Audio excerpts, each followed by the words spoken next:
Hello everybody, welcome to current affairs फंडा।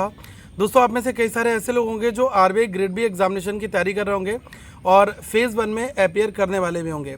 तो देखो गाइस, यहाँ पर जो एग्जामिनेशन सिनेरियो है वो हर एक एग्जामिनेशन से काफ़ी डिफरेंट रहता है, क्योंकि यहाँ पर जनरल अवेयरनेस का मैक्सिमम वेटेज रहता है। 80 क्वेश्चंस 80 मार्क्स के होते हैं। तो हमारी टीम जो है वो करंट अफेयर्स स्पेशलिस्ट है और बहुत सारे करंट अफेयर्स के क्वेश्चंस आप लोगों ने यूट्यूब पर देखे भी होंगे, क्योंकि हम लोग मंथली कंपाइलेशन, वीकली और आपको सुपर फास्ट एमसीक्यूज देते हैं। तो क्या है कि इस एग्जामिनेशन को ध्यान में रखते हुए अगर आप पिछले 6 मंथ का नियर अबाउट आप करंट अफेयर्स पढ़कर जाते हो तो आपको यहाँ पर काफ़ी एडवांटेज मिलेगा। क्यों? क्योंकि 80 क्वेश्चंस में ज़्यादातर जो क्वेश्चंस हैं वो आपके करंट अपडेटेड होंगे। आप ये मत सोचो कि पुराने फैक्ट एंड फिगर्स यहाँ पर पूछे जाते हैं, ऐसा नहीं है। ज़्यादातर चीज़ें जो करंट इवेंट से रिलेटेड होती हैं वो पूछी जाती हैं। इसमें एग्जाम्पल मैं आपको बता दूँ, जैसे गवर्नमेंट की कोई स्कीम्स जो है लॉन्च की गई, तो उसमें कितना फंड एलोकेटेड है और उस स्कीम का पर्पस क्या है, तो उन चीज़ों को आपको काफ़ी डीप में पढ़ना पड़ेगा। तो अभी जैसा कि टाइम कम है, तो आप अगर इन चीज़ों को कवर करना चाहें तो मैं आपको डिस्क्रिप्शन में लिंक दे दूंगा। करंट अफेयर्स फंडा की एनुअल मेंबरशिप में क्या है कि पिछले 6-8 महीनों के करंट अफेयर्स आपको मंथली बेस पर मिल जाएंगे। अब इसमें 2 चीज़ें हैं। जैसे एक मंथ में हमने 400-500 एमसीक्यूज कराए, तो हर एक एमसीक्यू के बाद में उसकी डिटेल्ड एक्सप्लेनेशन होती है। तो आपके पास जैसा टाइम कम है तो आप उसको ना पढ़ पाएँ, इसीलिए हमने एक रिवीजन क्लासेस स्टार्ट किए हैं। रिवीजन क्लासेस में क्या है कि 46 या 50 पेजेस की एक पीडीएफ है, सिंगल पीडीएफ, उसमें 400-500 क्वेश्चंस हैं। उनको आप फटाफट गो थ्रू कर सकते हो, एक दिन में एक पीडीएफ आप ख़त्म कर सकते हो। ठीक है, तो मेरा रिकमेंडेशन होगा कि नवंबर, दिसंबर, जैन, फेब, मार्च, अप्रैल और मिड ऑफ मई, इतने मंथ का करंट अफेयर्स अगर आप कर जाते हो तो आपको काफ़ी बेनिफिट यहाँ पर मिलेगा।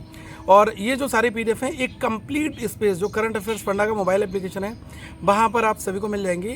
लिंक मैंने नीचे डिस्क्रिप्शन में दे रखा है। ठीक है, अब जैसे क्वेश्चंस कहाँ से और बन सकते हैं, जैसे मैंने आपको एग्जांपल दिया कि गवर्नमेंट स्कीम, फंड एलोकेशन। दूसरा क्या, एमओयू साइंड हुए हैं 2 कंट्रीज़ के बीच में, उस एमओयू का क्या मोटिव है।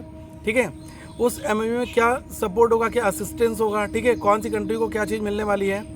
और तीसरी चीज़ इंपॉर्टेंट क्या है कि जो अलग अलग जगह पर, जैसे आपने देखा है कि एक्सरसाइज होती हैं, मिलिट्री एक्सरसाइज होती हैं। ठीक है, तो वो चीज़ें भी आपके एग्जामिनेशन का हिस्सा गाइस बनती हैं। बाकी अवार्ड एंड ऑनर्स हो गया, गवर्नमेंट ऑफ इंडिया ने पद्म अवार्ड्स लॉन्च किए। ठीक है, पद्म अवार्ड्स किस किस को मिला है, तो वो चीज़ें आपको पढ़नी है। उसके अलावा आप देख लो, ऑस्कर विनर्स हैं, नोबेल विनर्स हैं। ठीक है, तो इनको एक बार गो थ्रू करके जाओ, ये आपको अवार्ड एंड ऑनर कंप्लीट हो जाएगा। बुक्स एंड ऑथर, कौन सी बुक किस ऑथर ने लिखी और उस बुक का टाइटल क्या है। ठीक है, अगर वो बहुत ही इमिनेंट दिग्गज हस्तियाँ हैं जिन्होंने उस बुक का विमोचन भी किया है या बुक को लिखा है, तो वो चीज़ें आपको पढ़नी है। बाकी अपॉइंटमेंट हो गया आपका, और रिजिग्नेशंस हो गए। ठीक है, ऑब्ituaries आपकी हो गई, important days and date with theme. कई बार एग्जामिनेशन में थीम पूछी जाती है। क्या साथ में जो रिजर्व बैंक ऑफ इंडिया की जो न्यूज़ हैं, जहाँ पर आरबीआई न्यूज़ में आया है, वो सारी चीज़ें भी हमने एक पीडीएफ फॉर्मेट में कंपाइल की हैं, और वो आपको करंट अफेयर्स फंडा का जो मोबाइल एप्लीकेशन है वहाँ पर वो चीज़ें भी सिस्टमेटिकली आपको मिल जाएंगी। तो हेल्प काफ़ी होने वाली है आपकी इस एग्जामिनेशन के लिए। तो आप एक बार इसको फॉलो कर सकते हैं, लिंक नीचे डिस्क्रिप्शन में दिया गया है। Thank you so much guys, have a good day all of you once again. और कोई क्वेश्चन हो तो प्लीज़ नीचे आप जरूर डालिएगा। Thank you.